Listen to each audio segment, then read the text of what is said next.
lunch hour, you've just eaten, and an economist. Bad, not a good combination. Economists are so negative, they've predicted 8 of the last 3 recessions. Most economists choose to become economists because they do not have the personality to become an accountant. Why do they bury economists 30 feet under? Because down deep, they're really good people. Once there were 2 economists that went on a moose hunting trip. They had a great time. The pilot said, look, I'll pick you guys up on this lake 3 days from now. And sure enough, he lands the airplane. They load up all the equipment. They're ready to take off. And the hunter says, what about our moose? And the pilot said, you shot a moose? And they said, no, we each shot a moose. And the pilot says, guys, we load those moose on the pontoons. It's too much weight. We'll never get off the water. And the economists argued, we did it last year. We did it last year. The pilot is totally amazed. You did? You did? So get out of the plane, load 1 moose on one pontoon, another moose on another pontoon. They taxi to the edge of the lake. They wind up the airplane. They release. They come across the water faster, faster, faster, barely lift off. Bam! They hit a pine tree. There's airplane and moose meat everywhere. One of the guys is dragging in the mud saying, Joe, where are we? Where are we? And Joe's hanging up in a pine tree saying, from what I can tell, 50 feet farther than last year. I really, really hope that I would get invited back to this, not necessarily next year, that's probably too close, but in a number of years, and we can all say, wow, talk about being 50 feet farther than last year. And so that's going to be a little bit of my intention to say what I think is on the horizon for this country. I want to do it in 2 contexts. Context number 1, I want to use 6 words to describe America. And then I want to look at 2 unstoppable trends that are inevitable. Recessions, recoveries. Recessions, recoveries. They are always with us. And so I want to say a little bit about the recession that we've gone through, but way more about the recovery and how energy and that all fits in. So that's where that'll go. But I'll back up here and talk about 6 words. The first word stands all by itself. The founding fathers of this country really, really believed in freedom. Freedom is one of the underpinnings of what has made this unbelievable country. Freedom is the mainspring of economic prosperity. Freedom is a virus for which there is no antidote. Freedom is a country's best investment. How important is freedom? Well, freedom, there's a relationship between prosperity and freedom. Our think tank, along with the Wall Street Journal and the Heritage Foundation, we've published this for 25 years. It's called the Index of Economic Freedom. And we look at 165 countries around the world.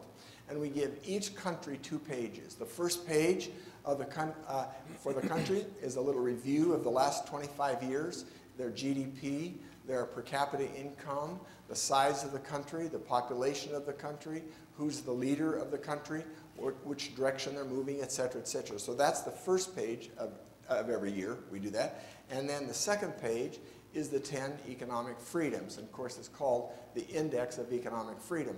And so we look at 10 items year after year after year. What's the country doing as far as taxes? Raising them, lowering them? Is it making it more easy to get into business and out of business? So fluidity of labor markets is another economic freedom. Do countries give the freedom to own property? Do they give the freedom to have titles and deeds and protected property rights? So that's another economic freedom. So we look at 10 of those, including corruption, how much corruption is going on in the country, and we look at the health care, as a matter of fact, of the system also. So we've been doing that for 25 years, and all I can tell you is that we find, with dozens and hundreds of economists helping to make this book a reality the last 25 years, that there's a strong correlation between freedom and prosperity. When countries head for freedom, especially economic freedom, especially property right freedom, but certainly tax freedom and tariffs and free trade, etc. When they do that, they seem to prosper. When they don't do that, there's problems. So I would say word number one that describes America, I think, very well is freedom. Words number 2 and 3 is limited government. Our founding fathers were really, really committed to limited government. We're going to put together a nation.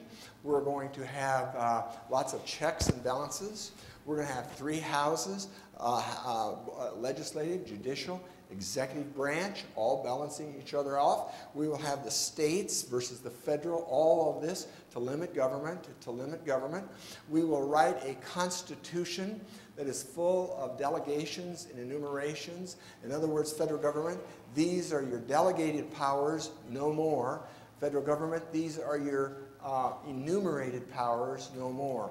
So a constitution, state government, all of this bringing together to try to limit government.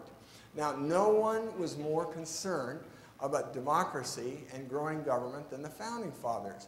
They knew that even though democracy might be in first place as ahead of whatever is in second place, democracy is fundamentally unstable. So unstable that the takers can overwhelm the makers.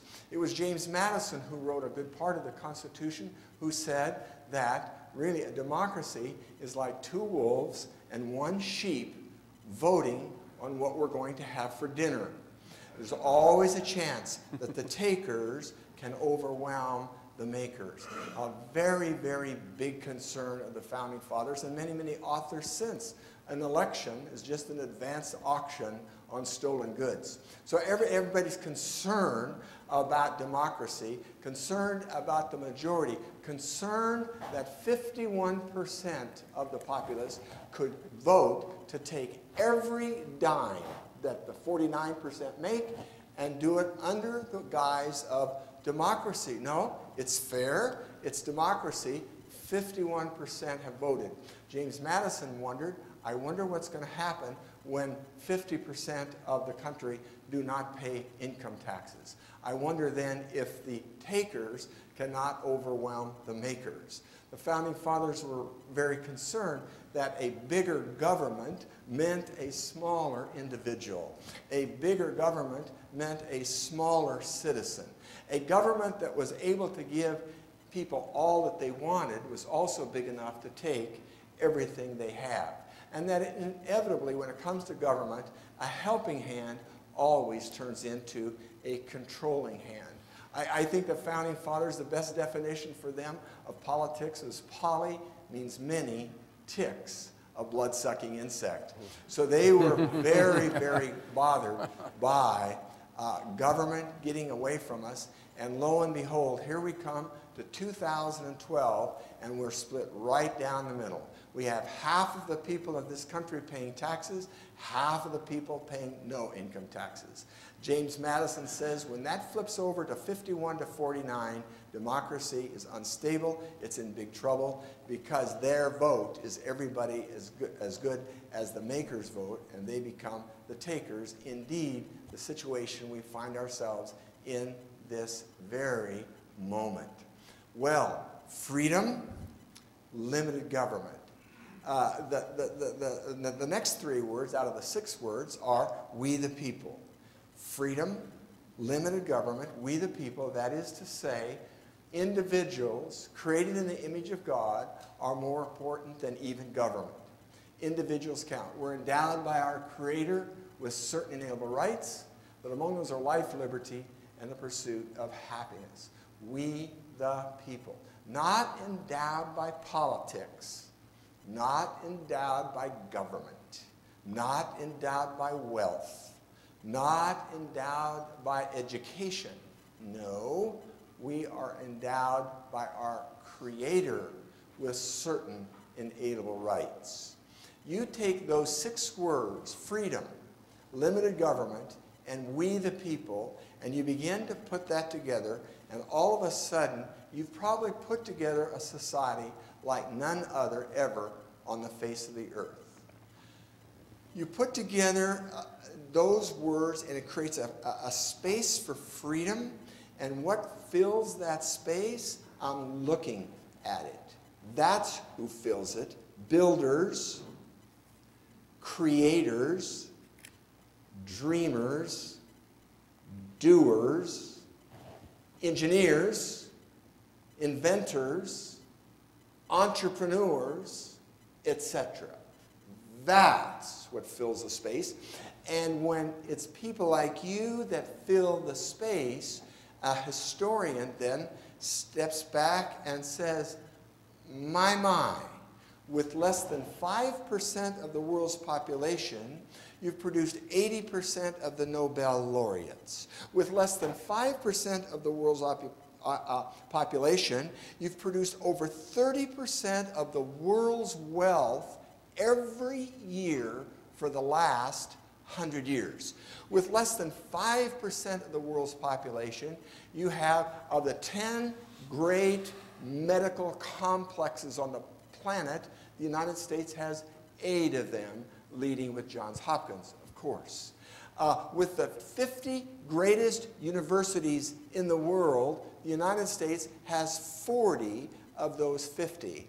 Of all the inventions that have taken place in the 20th century and the first decade of the 21st century, the United States is responsible for 84% of those important inventions. So when I say you fill the space, builders, creators, dreamers, doers, etc., entrepreneurs, I really think we have the horsepower by which to say that really is true. How could it be? How could it be that so few could create so much? How could it be that from the beginning of humankind, mankind never was able to get over $2 a day average? And so that went for thousands and thousands and thousands of years. We all lived on $2 a day or less. And all of a sudden, in the 18th and 19th century, this curve does a steep upward climb for Western Europe and for the United States under a Judeo-Christian religious system and certainly under capitalism. It's like we've never seen anything like that before. And the beat goes on. Europe has given up its spot. Europe not only lost its spot when Germany declared war in World War II and was defeated, but in the defeat of Germany, it also destroyed Great Britain. Great Britain really had nothing left.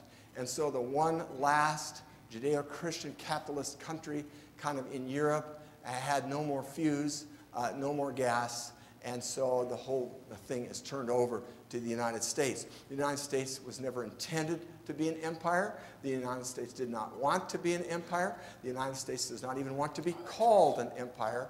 But how can a historian, an economic historian, look at America and describe it anything less than no empire, no Ming dynasty, no Chinese dynasty, no, not even the great Rome, the great Greeks, etc., would even faintly compare what the exceptionalism has happened in the United States. Only the United States really has the ability to take technology down to those 30 miners in Chile and rescue them 3,000 feet under the ground and drill down and get them out. No one else had the technology. Happened to be near the tsunami when it hit Indonesia in 2004. You only have to see a tsunami come in, see the destruction that it causes, and then all of a sudden, can you believe it, an American carrier comes in and parks. And that American carrier has generators, nuclear generators on the front end and the back end of that carrier. And so the electricity lines go out and the fresh water goes out and all the rescue operations that were coming off of that deck. I mean, it's beyond human conception to see what all happens with a carrier. Understand that there's only 18 carriers in the whole world, and the United States has 12 of those carriers. So it's just American exceptionalism no matter which direction you look. I'm going to end that little bit on the 6 words on America with a tribute that means a lot to me, and I hope that it will also touch you in a certain sort of way. Ladies and gentlemen, my name is the United States of America. I was born on July 4th, 1776, conceived in freedom and liberty. And that freedom has brought millions to my shores to cast their economic plight with me. But that freedom has not been cheap. 1 million of my sons have lost their lives in Europe and in Asia and even on the home ground. Countless families have cried in anguish as they've heard of the loss of a father, a husband, a brother, or a sister. But thank God those lives stood for something. I am big. From the Atlantic to the Pacific to the northern reaches of Alaska to the beautiful Hawaiian Islands, I have 3.5 million square miles just teeming with economic opportunity and excitement. I have forests in Oregon and wheat fields in Kansas and oil in Texas, coal in West Virginia. I am the Empire State Building in New York City, the Sears Tower, because I can't think of another big building in Chicago. The Sears, and it's not even called the Sears Tower anymore, the Sears Tower in Chicago, and Disneyland in Southern California. I have 2.5 million farms that are unequaled in productivity on any place on this face of this earth. But if you think my story is just about fertile soil and beautiful cities, no, my story is really about you. My story is really about people. From day one, I've accepted legal immigrants from every country in the world as constitutional. Equals to be a Russian, you have to be born Russian. To be a German, you have to be born German. But to be an American, you only have to say, I desire to be an American. I've created millions, produced millions of entrepreneurs, men and women like Eli Whitney, Cyrus McCormick, Thomas Edison, Henry Ford, up to the contemporaries, Bill Gates and Steve Jobs, and millions of others. I'm nuts about sports, and I've made millions of people famous because of sports. I am Babe Ruth in the World Series. I am Vince Lombardi professional football. I am Chris Everett Lloyd in women's professional tennis. And now we come to the contemporaries, and they also count in the high hundreds of thousands just existing this very moment. But more than a nation that just works and plays, I'm a nation that prays. I have over 650,000 churches and synagogues where people gather and worship the God who is there because he is not quiet. George Washington was my sword. Patrick Henry was my tongue. James Madison and John Adams were my constitutionalists. And Thomas Jefferson was my pen. We hold these truths to be self-evident that all men are created equal, that they're endowed by their Creator with certain inalienable rights, that among those are life, liberty, and the pursuit of happiness. I'm big. I'm a power that goes out to defend and not to conquer. I'm a power that goes out to protect and not to possess. Can you name another country in the world that those comments, defend but not to conquer, protect but not to possess? Do you know another country that can say that? When I see a defeated enemy, I bind its wounds, I feed its people, I give it billions and billions and billions of dollars to restore itself to a place of honor among the nations of the world. Can you name another country like that? A country's character, after all, is determined by the sum of its splendid deeds. I've lifted millions out of poverty. I've instituted more humanitarian programs than all the rest of the countries of the world combined. Now, you compare that record with the actual histories of both ancient and contemporary societies. America might not be the best conceivable society, but it just might be the best society that's ever existed on the planet. Perfect? No. Plenty of stain? Yes. Are you kidding me? Slavery? And what a price we had to pay. 160 years ago, we fought a civil war because of slavery. 650,000 men lost their lives in that war. 65,000 civilians lost their lives in that war. Can you imagine the sadness of Abraham Lincoln as he makes his way to the Gettysburg battlefield and stands there where just days earlier 50,000 men fell in those fields?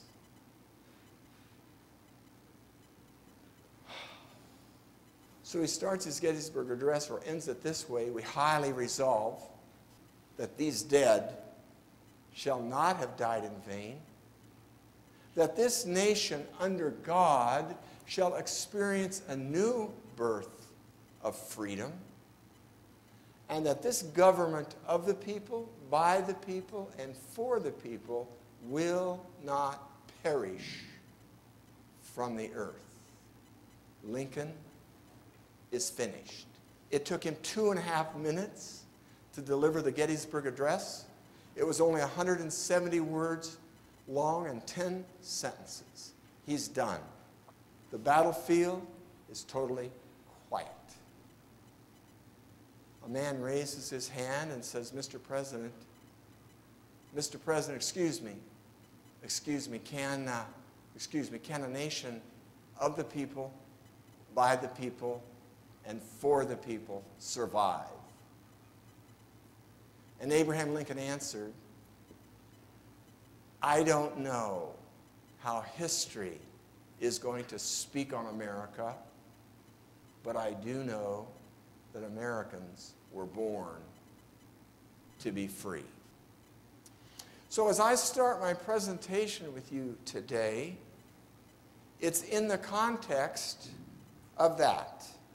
Can a nation of, by, and for the people survive? I'm a million miles from being an Abraham Lincoln, but I would say as he did, I don't know how history is going to speak on this country. I do know that history has spoken very nicely, beautifully, and wonderfully on this country for the last 240 years. But what does it hold for us in the future? I don't know. It's a concern of mine, and indeed, it might be a concern of yours. Let's try to bring some of that to life as we now talk about the two unstoppable trends: the unstoppable trend of recession and then the unstoppable trend of recovery. Recessions happen all the time. We've had 13 recessions in the last 80 years. America experiences a recession every 6 or 7 or 8 years, just as sure as you're sitting there. So a recession is a fairly common thing. Almost inevitably, a recession is made by a policy mistake that is not only detrimental, but has the potential from bringing a whole country or a whole continent down.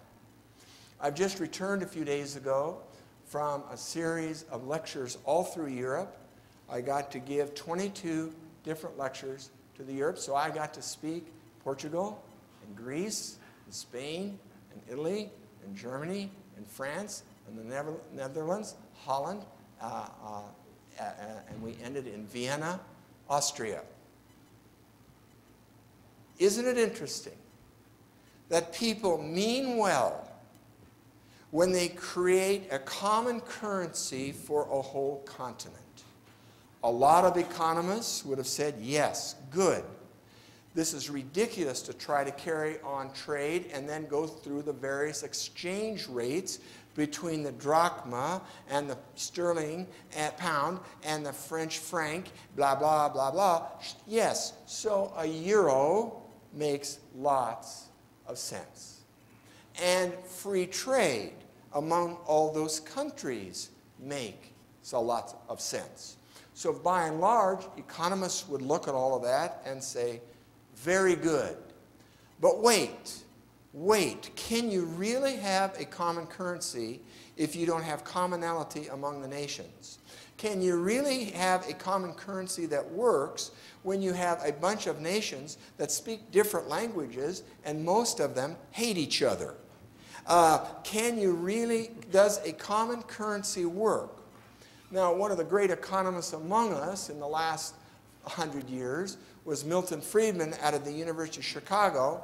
And when they started the euro, Milton Friedman says, if it lasts 10 years, I'll be surprised out of my mind. But if it does last 10 years, it'll be because there was prosperity. But what's going to happen when they hit their first real bump in the road? And Friedman said, it cannot work, it will not work, it won't work. Well, lo and behold, here we are. We are just days away from the Greeks having their election in just a few days, voting to not do any austerity plans and not do any cutting of government, and they will probably be immediately dropped and will have to exit the euro. Right behind them will be Portugal, and right behind them will be Spain. They're all in big trouble. Policy ideas can really get you in trouble. The euro sounded so good, and it was, especially for the European peripheral. It was good. It was great for Greece and Portugal and Italy and Spain and Southern Europe. Of course it was good, because you now have a currency, the euro, mainly backed by the German Deutschmark, a strong currency. So now for the first time in a long time, your country gets to live under a strong currency. And with that strong currency was much lower interest rates. Prior to the euro, if you were in Hungary, for example, and you wanted to buy a home, you would have to pay 8 or 9 or 10% interest rates to buy a home. Now you get into the euro, and just like that, you can get into a home for less than 3% interest rates. It gets better than that. The Austrians decided to open some banks all through Europe, and they featured the Swiss franc, and they were making loans for less than 1%. So the next thing you know, 90% of the Hungarians are all buying homes, trading francs, the Hungarian currency, for Swiss francs, and financing in Swiss francs. So far, so good. It is beautiful to see the housing industry. And then watch what Spain did, and Italy did, and France did. They all just went nuts with these low interest rates, and buy, spend, borrow, spend, borrow, spend some more. With one huge flaw. Somebody somewhere thought we can make the whole European Union, 31 countries, we'll all make them socialist. Now, where do we have any information that socialism works? When has socialism worked? It never has worked. It never will work. It cannot work. The public ownership of the means of production is flat out wrong. You cannot have prosperity unless you have economic freedom and private property freedom. Only when you have titles, deeds, articles of incorporation, and the right to own property and the right to have protected property rights can you create wealth. Any other economic system is going to fail. Any other economic system is going to fail, and has failed. Think of how hard China and Russia work to make communism work. Think of how hard socialists throughout the world have tried to make socialism work. It can't work. Africa went socialist in 1950 and stayed socialist throughout the rest of the decade, so the rest of the century. So Africa goes a half a century with socialism, country after country after country, thinking that socialism is going to lead them to the promised land, and it has no place to go other than hell on earth, and that's what it creates. But now back to Europe, they're thinking that they can make the whole 9 yards a welfare state. The Portuguese and the Greeks honestly feel that they can go to work at 10, leave at 1 o'clock, retire at age 55, at high retirement the rest of their life, and live off of the capitalist milk cow for the rest of their lives. They honestly believe that. But what happens when you don't replace your population? What happens when it's not popular to have babies? What happens when your youngsters goes down? And what happens when you get old, able with medicine to live to 80 and 90 years old? What happens? What's called the dependency ratio. And what happens when your dependency ratio starts getting very, very high? Exactly with all the European countries. Their dependency ratio is very, very high. There's no way the private sector and the taxpayer and the worker and the creator and the doer and the producer can afford all these laggards, all these lazy, all these people who don't want to work. In 1980, a typical work week for a European was as high as it was for the United States. Here we are 30 years later. Are you kidding me? It's 40% lower. I mean, I just got to witness that for the last 2 or 3 weeks. It's amazing. People arriving for work at 10 o'clock, being in the coffee clutch till 11 o'clock, and at 12 center we got a break for lunch, and at 1 o'clock says time to wrap it up. You know, you got to work, you got to create, you got to produce. It ain't going to work. And so it's the welfare state. The welfare state has encompassed Europe, and Europe is sinking as we speak. There is no way. There's no way out. They've hit a wall. Unless they go to austerity, unless they go to cutting government spending, etc., they are done. They're finished. They're kaput. So it's going to be interesting how this thing unfolds. Now, the Germans have only been willing to do this whole experiment anyway because they feel such guilt. The Germans started 2 world wars in Europe in 1 century, for crying out loud. The Germans killed 6 million Jews in World War II. Oh, that isn't the half of it. 1 million Belarusians died in that war. 1 million Poles died in that war. And by the way, I could mention another 10 million people. So it's not just 6 million Jews. You're talking about Germans responsible for 16 million people dying in World War II. They feel so guilty. They feel so of a need to pay penance. Okay, we'll let a strong economy, namely the German and the German Deutschmark, undergird this thing called the euro. But now they've reached a stage, they've already bailed out Greece 3 times. 3 times. What is this? Now Portugal wants, now Cyprus wants a bailout. Now Spain wants a bailout. Very soon Italy's going to want a bailout. They're all going to want a bailout. Oh, who's going to pay for this? Hey, I've got an idea. The Germans. Well, the Germans are going to say, I'll just use this word, phooey on you.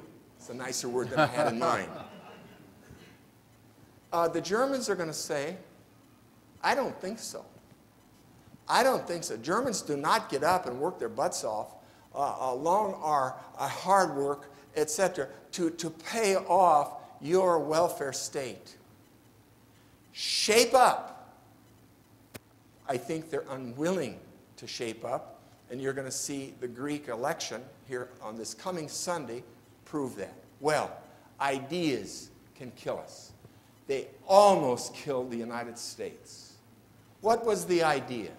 The idea is we're going to have the Community Reinvestment Act of the 1970s. That's the beginning. Oh, there's nothing wrong with that. You mean the community... In other words, what we want to do is we want to move homeowners in America from 60% to 70%. We want 70% home ownership. That doesn't bother me at all. I love ownership. Ownership is the key to what a lot of economics is about. Not ownership and protected property rights, but titles and deeds and articles of incorporation, etc., etc. So, okay, no problem there. I'm glad. Now, they start making loans to people to get that ownership up to 70, and now the loaners are saying, wait, almost all our loans are subprime. Almost all our loans are to unqualified buyers.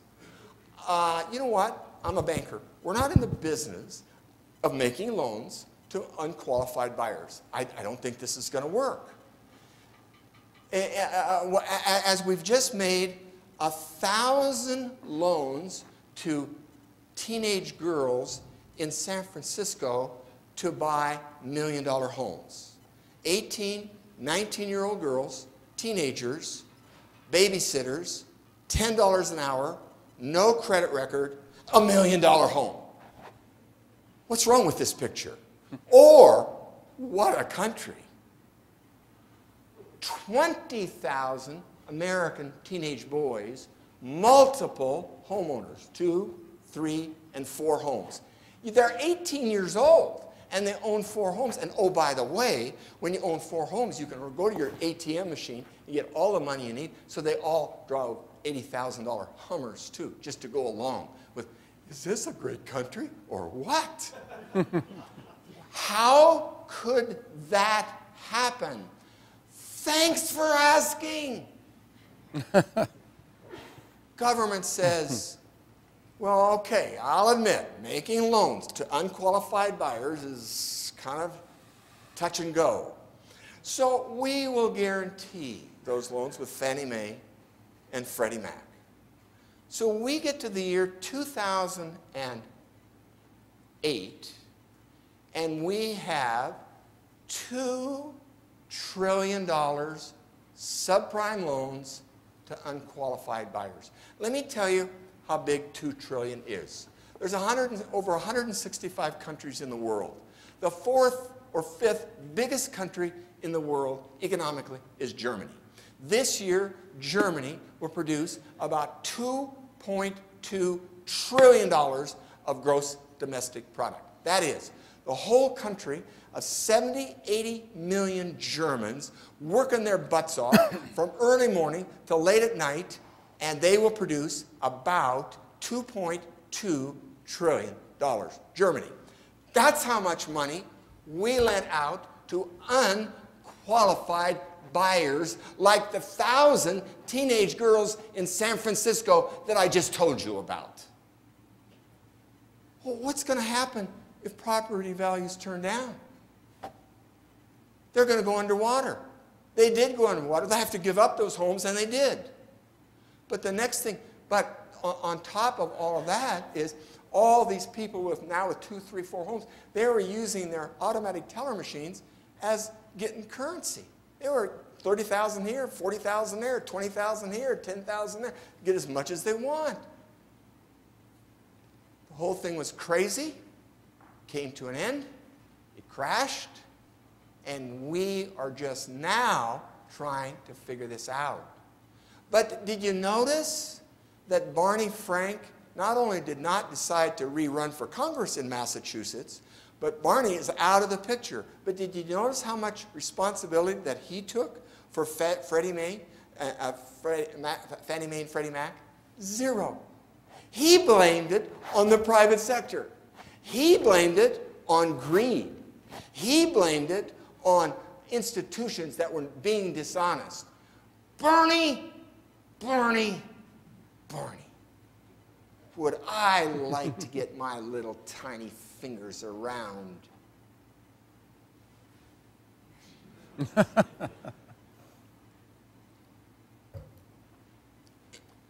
Bad ideas will kill you. It's killing Europe as we speak, and the United States almost went down for the count. Recessions, recoveries. Now, friends, wealth has to be produced. Productivity has to happen. Creativity has to occur. Innovation has to take place. Well, how does that happen? Production and producing and creativity and innovation, and how does that happen? Capitalists will tell you how that happens is harness the power of incentives and get out of the way.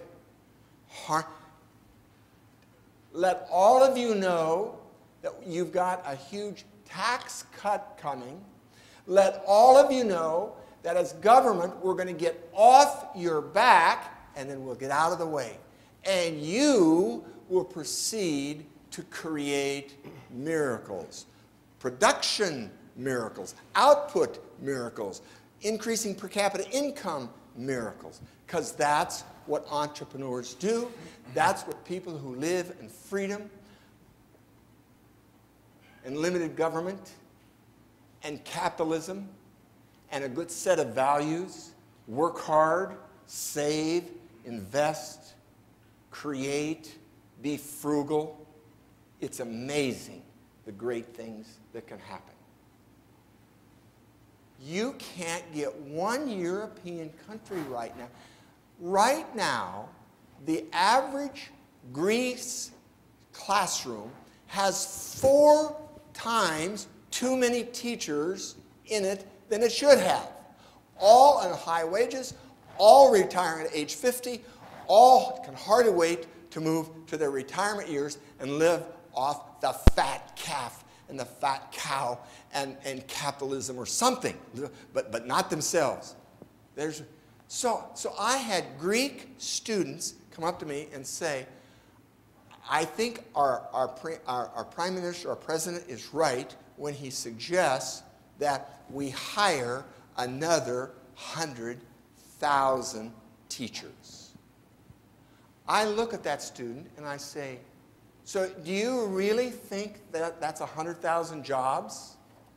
Well, of course it is. Wait. Greeks or Americans can't put 100,000 teachers in the classroom without getting the money to pay for those teachers. Where do you get the money? From the private sector. What did we think was going to happen in the private sector? It would have created jobs. So I say this to that Greek student or Greek students.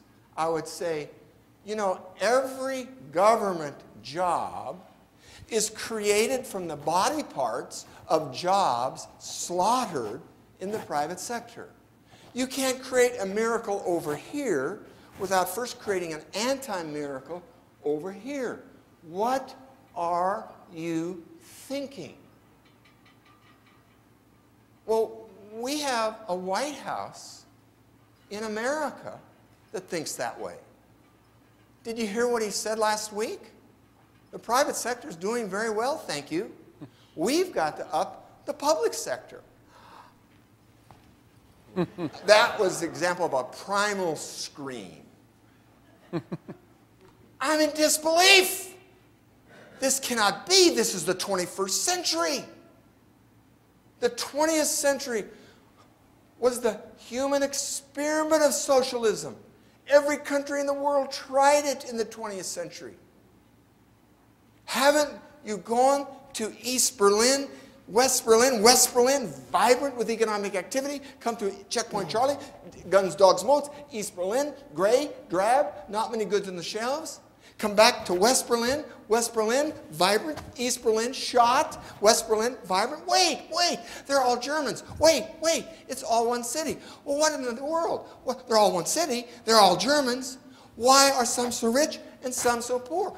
Thank you for asking. I wonder if it has anything to do with freedom and not freedom. Freedom is the mainspring of economic prosperity.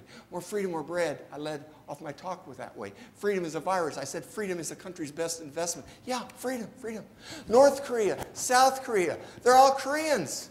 Why is South Korea 50 times as rich as North Korea? For crying out loud, has the 20th century taught us nothing? Have we not seen China in its, what time? Oh, boy. So I still got about 17 minutes. I'm still in the introduction. Have we not seen China with 1.4 billion people and almost all of them living less than $2 a day? Have we not noticed? But did you not notice that when Mao Zedong died and Deng Xiaoping took over the premiership of China, he said, enough is enough. I don't care if the cat is black. I don't care if the cat is white. I want the cat to be able to catch mice. And Deng Xiaoping says to get rich is glorious. And all of a sudden, for the first time in the lives of the Chinese, they're allowed to have some ownership. They're allowed to have some property. They're allowed to move into some of their own homes. And all of a sudden, most people in dire poverty, starting in 1980, start climbing out. And now we have a situation where 400 million people in China have climbed out of poverty. That still leaves another 1 billion still in poverty. poverty. And oh, by the way, that model is not going to work long term. Of course, when a country is just growing. Japan made it work also.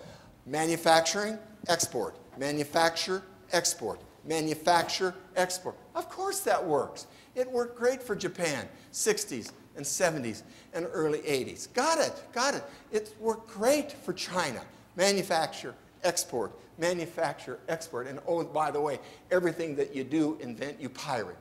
I mean, they are so good that they literally could take Microsoft and get Microsoft stuff out on the shelves that they're selling before Microsoft itself could do it. Before Procter & Gamble can get Head and Shoulders on the shelf, the Chinese have already sold 1 billion bottles of Head and Shoulders. So it's the darnest thing you've ever seen. I mean, talk about people who know how to re-engineer. We create a 787, which is our best airplane that's ever produced, probably in the history of the world, certainly passenger airplane. The 787, guess who bought the first 40? Guess who's dismantled 39 of them? We'll be ready to produce that plane in about 2 to 3 years, they think. My point is, we saw Japan grow and grow with that model. In fact, by the year 1990, everybody in America, Japan, Japan, Japan, everybody in America, there's the model that we have to emulate. Really, Japan hit recession in 1990 and has not been out for 25 years. I am telling you that manufacturing, export, is a model that only works for a while. China is going to be hitting its head into the wall in the next 10 or 15 years. No question it works for a while. So, Deng Xiaoping starts privatizing China. In other words, he starts entering capitalism. Wait, Deng Xiaoping, you can't do this. The essence of communism is the abolishment of private ownership. The abolishment of private ownership. Private ownership, out, out. Greed, out. Enlightened self-interest, out. Adam Smith, the wealth of nations, out. Deng Xiaoping, what are you thinking? Well, here's what I'm thinking. Communism doesn't work. Here's what I'm thinking. The people are all starving to death. We got to do something different.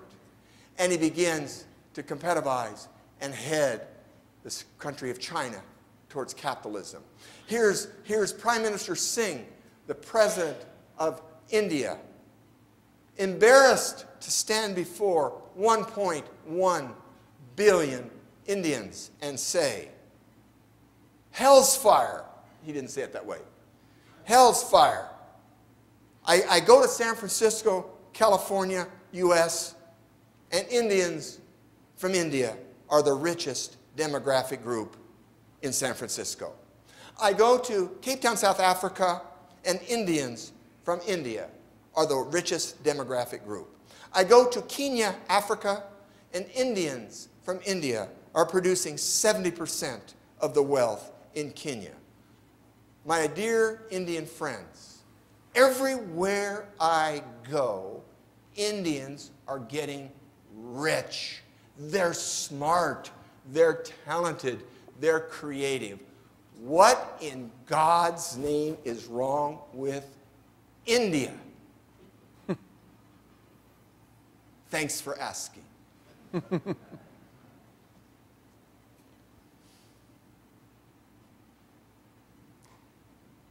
Will Prime Minister Singh be a Hindu until the day he dies? Yes. Would Nehru or Gandhi even consider it for 1/100000th of a second to be something other than Hindu? Absolutely not. But, as Prime Minister Singh tells his people, look it, just because Hindu is the greatest religion in the world and the smartest religion in the world and the best religion in the world doesn't mean that Hindu is right on everything. When the caste system considers business and entrepreneurs and producers to be as low as the untouchables, something's wrong. Something's wrong. Prime Minister Singh says, I go to California, especially San Francisco, and they celebrate entrepreneurs. I read the various magazines, and they honor and celebrate entrepreneurs. What are we thinking here? Lower the untouchables? I don't think so. So we're going to have to make a little niche change here.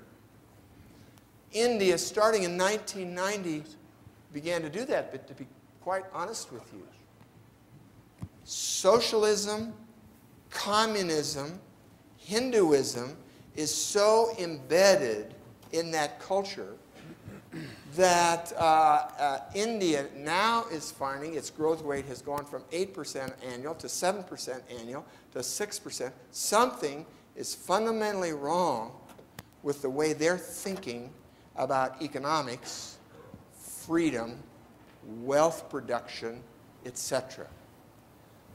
I would only offer this, and I've had a chance to lecture there. Please move as much of your economy as you can to economic freedom. Please lower tariffs and go to free trade. Please lower your marginal tax rates. Please harness the power of incentives. Well, darn it, that's the same thing that I would tell Obama if he invited me. He hasn't. Mr. President, excuse me.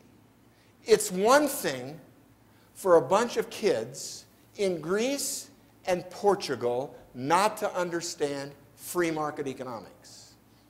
It's one thing for a good part of the younger folks in Western and Eastern Europe to not understand incentives, titles, deeds, protected property rights, and harnessing the power of incentives. But when the president, when the leaders do not understand this, we've got a problem here, Houston. We've got a problem. When you say that you're going to tax people higher that make over $250,000 a year, stop. That's the very group that create the jobs. Those are the very entrepreneurs that you need. You don't go up to Tom Brady and Eli Manning or any great quarterback in the NFL and say, you've won a few Super Bowls now. That's about enough. And so we're going to start tying some weights on your ankles. And we're going to make it even more fun. We're going to put a fairly heavy weight on your throwing arm. Tie that baby on. And let's just see how you'd say, are we mad? Are we mad? You mean we're going to try to limit what Brady does with his throwing arm and what Manning does with his throwing arm? We're going to limit it? Are you kidding me? You mean we're going to take people that make over $250,000 a year and we're going to put a strap on them? That's a signal to me. I know it is. Are you kidding me? I don't think so. I don't think so. Energy. Energy equals the economy equals energy. Dear friends, the greatest energy economist in the United States, in my opinion, is Daniel Yergin from Boston, Massachusetts, Cambridge Institute. The Cambridge Institute says this, that fracking and natural gas is not only a tipping point, it's a game changer. And as I've got to lecture the last year and a half, I've said to many audiences that America is going to become the Saudi Arabia of energy, and I believe we are. And when energy equals economics and vice versa, I'm telling you, that is a mouthful. Once again, we need some help from the politicians. We don't need Governor Brown saying he's going to spend $100 billion on a bullet train. No, Governor, that's just foolishness. No, we really do have 25 billion barrels of oil out there in the Monterey Shale and the Bakersfield Shale. Please, don't you think we ought to take a look at that? No. Wind and solar are not the way to do it. Wind has one main problem. It's intermittent. An intermittent source. What do you do when the wind doesn't blow? Solar has an even bigger problem. Nighttime. So, we're going to have to use our senses. But here's my take, and then we'll do some question and answer. Here's my take. There's a chance that it's not 51-49 against us in this next election. It's going to be 51-49 for us in this election. There's a chance that we can come to our senses. When you see things that happen in Wisconsin, you know that miracles can take place. That there would be a governor brave enough to fight the collective bargaining of public labor unions. They have killed Europe. They're going to kill us. And Walker steps up and says, no, teachers, we're not going to do it that way. We're going to change the way we fund retirement and the time of retirement and the amount of retirement, blah, blah, blah. And so, finally, a government that stands up to collective bargaining. Maybe he can save our bacon, because if he does, I've got to tell you that great schools are built on great teachers. And when we've gone 30 years and you cannot fire the bad teachers, problems. I'm from Phoenix, Arizona. All our bad teachers in a city of 3.5 million people, all our bad teachers go to Southwest Phoenix. No way are they going to get to teach out here in Chaparral High School. For crying out loud, Paradise Valley out here, this is half Jewish. They're not going to send their kids to idiot teachers. No way. So all idiot teachers go to Southwest Phoenix. You wouldn't send your kids there. You wouldn't send your grandchildren there. You wouldn't. I've been out there. I've taught in those schools. I would tell you stories that you would not want to believe, only to say that the teachers don't spell right on the blackboard. They don't add 2 + 2 upright on as far as mathematics. They believe in rainforest math. Whatever feels good, blah, blah, blah, blah. Are you kidding me? And you want your kids? But the state of California has 250,000 teachers trying to fire 10 of them. Can't do it. Got it. Got it. Collective bargaining, it must be grabbed a hold of. Lower taxes, we must see it. We must back off of you entrepreneurs as far as regulation, let you go. It just kills me to see that the compliance officers in your life on safety compliance, there's going to be 695 of them coming up this next year instead of the 5 that you had about 4 or 5 years ago. There we go again. The parasites are jumping on and doing just what they always do. So very bothersome. We must fight it. Take it on, be brave, be courageous, and we can win, because I believe that if any of that occurs, the best is yet to come. I'd be delighted to take some questions now.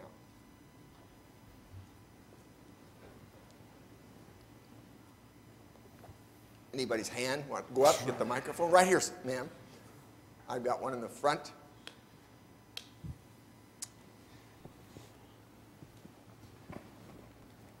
Yes, sir? How do you suppose the Germans got suckered into the euro? The Germans got suckered into the euro because they're paying penance. They felt so bad. We started 2 of the lousiest, stinkiest wars that killed so damn many people in Europe that you cannot even begin to count. and we're going to pay penance. The way we pay penance is have the German Deutschmark support this thing called the euro. But I don't think they ever figured that everybody's going to jump in, come in at those low interest rates. Everybody borrow, spend, borrow, spend, borrow, spend. You can only do that so long, and bam, the economy hits a wall. They've hit a wall. You can't go on. A politician can ignore economics, but economics is not going to ignore you. And economics is going to come back. You can't fool bond traders, only for a while. And then bond traders say, nope, nope, the yield's up, price down. But bond yields up, more risk, up, more risk, up, more risk. Now it's hitting the kind of risk in Spain and Italy that's becoming intolerable. It's going to absolutely break their backs. What do you do now? Beg the Germans for more? Or saying, we got to get our acts together. We got to do what Germany did 12 years ago. A fluid labor market. No, we're not going to pay those salaries. No, we're not going to retire people at that young age. Blah, blah, blah, blah. Germany started 12 years ago. Even Sweden has made a big swing over to the free market, limited government side of the fence. It's hard to believe. Socialist Sweden, of all places. Interesting. Next question. Yes, great talk. Thank you, Dr. Berry. Thank you. Thank you. Scott Blevins, owner of Mountain Valley Express and a panelist here today. We're constantly in front of our state government in California, and one of the things that I know most of us that are not a part of have great concern over, and that's the sustainability of the state pension plan in California. What do you think is going to be the tipping point to get real pension reform in our state?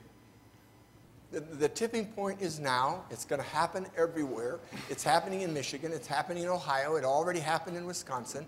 And we're going to have to figure out how we're going to do this thing. And if we honestly think that we can do business as usual, if we honestly think that the teachers are going to be paying very little into their retirement but taking nice retirement, if we really think that they can retire at age 58 or 60 or 62, et cetera, all of those are fundamental changes we have to make in the entitlements program. I got to tell you, this is not easy. I got to tell you, and when Margaret Thatcher was finished with her prime ministership, I had the chance to lecture throughout the United States with her in the 90s. Her prime ministership was over in 1991. And so in the 90s. And she said, we were able to privatize British steel, privatize British coal, privatize British mail service, funeral service, blah, blah, blah. But I'll tell you, if I would have touched national health care with a 10-foot pole, I would have been electrocuted on the spot. Once people have an entitlement like free health care, they won't let go, no matter what. All of Europe now is caught in that. How do you possibly get? So how do you beat Sarkozy in France a month ago? Here's how you beat Sarkozy. Your name's Hollande. Hollande comes on TV and says, I know during the election I was unhappy with Sarkozy raising retirements from 60 to 62. I want to lower them to 60. And then, night before the election, he says, I've changed my mind again. I think that most of the French should be allowed to retire at age 55. Yes, my man! Divide the wealth, spread it about. Sharing is no sin. When mine runs out, I plan to shout, let's divvy up again. Let's divvy up again. Let's divvy up again. That's what they're doing. Politicians playing. Here's the typical politician. Their palms are soft, their grip lacks clout, yet they win votes with each hand out. They're in the business of spending other people's money. Here's the problem. There's no end to the good that do-gooders will do with other people's money. There's no end to the good that do-gooders will do with other people's money. And as I said over and over in Europe, helping people to become helpless is not an act of kindness. Dr. Asmus, you are not, you stand up there and you say you are a Christian. You are not a Christian. A Christian would not take those hardcore capitalist free market beliefs. My response to them is, little do you understand, dear friend, that helping people to become helpless is not an act of kindness. It's not an act of kindness. Helping people to become helpless. Next question. I get kind of jazzed up on some of this. Low interest rates. We have them now here in America. I guess our friends, the Deutschmarks, have had them. Lower interest rates, is that a function of the quality of the money, which is a function of the quality of the production and the output? What's going on there? Sir, come on, give the lecture. You know more than I do. Friends, governments figured out about 40 years ago, and then it's just increased in intensity. Here's what they figured out. The government is in charge of the money supply. The government is in charge of the Federal Reserve System. So, okay, let me give you 4 governments and where it is right now. Here, the Federal Reserve System, interest rate, 0.5%. Japan, Bank of Japan, 0.1%. 0.1%. Bank of England, 0.5%.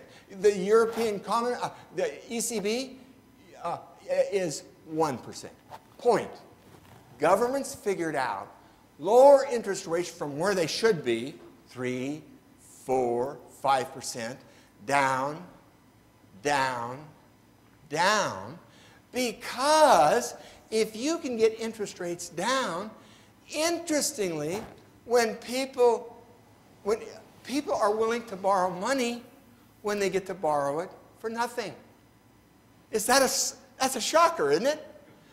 So what everybody has done in Europe, United States, and other places is, since money is almost free, borrow, spend. Borrow, spend. Now, in the first blush, the government steps back and says, look, Barry and Mandy just borrowed $100,000. They just spent $100,000. Spending the $100,000, buying a car, a home. Look at construction. And boy, look, hey, things are happening. But what if there's another 10 Barry Mandys? What if there's 1,000 Barry Mandys? Borrow, spend, borrow, spend. At first blush, what's Spain, Italy, and all, especially the peripheral European countries, been saying the last 10 years? Prosperity. We all own homes. Things are going well. Property like you cannot believe. Housing like you cannot believe. Blah, blah, blah. That's what governments have done. Governments have loaned. I just gave you the 4 largest banks in the world. Bank of Japan, the ECB, the European Union, the United States Federal Reserve System. All of them less than 1%. Interest rates at less than 1%? Are you kidding me? You mean I can borrow money for almost nothing and buy everything? Yes! Well, how terrific is that? Borrow for nothing, buy. Borrow for nothing, buy. See, individuals do it, government. Our government, federal government, $2.2 trillion in federal revenue this last year. 2.2. Spent $3.6 trillion. Really? Took in 2.2, spends 3.6, and we did it the year before, and the year before that, and the year before that, and the year before that. Well, this is sweet mother. I mean, this is make 50,000, spend 80. Make 50,000, spend 80. Make 50,000, spend 80. How sweet. And look, and guess what? It looks perfect until it doesn't look perfect. It works until it doesn't work. It looks like prosperity until, bam, you hit a wall and find out we're broke. You think it's any fun being in Spain right now? You think it's any fun? They can't get at money. You know what the Greeks are doing as we speak? Bartering. We've now jumped back 100,000 years. Perfect! Caveman. The EPA should change its name so truth is plain to see. They're taking us back to jungle life. Let's call them APE. Give me a break. They're stopping us at every turn. They, in your business, think we need 695 people to now administer. Look it! Just put up a sign. Drive safe! Drive safe! That's what OSHA costs us billions. We really should give credit to OSHA when it's due. They ran across an airplane and 2 members of a crew who had no safety seatbelt or de-icing on their wings, and showed 1,000 safety checks showed 1,000 other things that led to an injunction against all further flight. Then heavy fines were levied as OSHA flexed its might. Our hats go off to OSHA for saving life and limb. Those loony rights at Kitty Hawk will never fly again. They are not producers. They are not creators. They are not innovators. They are not the ones that create. They are not the makers of wealth. Do you find it strange that 7 of the 10 richest counties in the United States are all in the proximity of Washington, D.C.? 7 of the 10 richest counties in the whole United States are all in the proximity of Washington, D.C. What does Washington, D.C. produce? Thanks for asking. Regulations and red tape. That's what they produce. Get on your back. That's what they produce. Sorry, I'm so animated about this. But you know what? Maybe America is worth saving. Darn. I don't know about going the other way. Yes, sir. Doctor, first of all, you should write a children's book that we can read to our kids now with all those great things you're saying. But regulatory side, companies like UPS, FedEx, the government has come in, Board of Equalization says we need your information on this customer, on this customer, on this customer, on their shipping practices coming into California so we can tax them. So they come to us and they come with subpoenas and warrants and they get their information. Yet they can't get it from who? The U.S. Postal Service. Because a state agency can't request anything from the federal government. So where do our customers go then? Instead of shipping UPS, they're afraid to ship and they go over to the United States Postal Service. Again, a government entity. Isn't that kind of interesting? That rankles me so much that we're going to skip the panel 4. and we're just going to just talk. No, I'm anxious to hear you. I'm serious. It's going to be great. In fact, it's probably that time. Gosh, thanks for inviting me. I'll tell you this. I have written a children's book. It's called Apollo. It has 37 economic concepts in a space fiction story. And I'll make sure that they know here about my book, and we'll figure out how to get each of you a copy of that book. It was really written for 8th, 9th, 10th graders, but I have adults that read it and say I learned more about economics by reading a space fiction story with 37 economic concepts. So I'll certainly talk. Thank you. I'm taking up time of the next panel. I've had a blast. I'd be delighted to come back sometime. Thank you very much.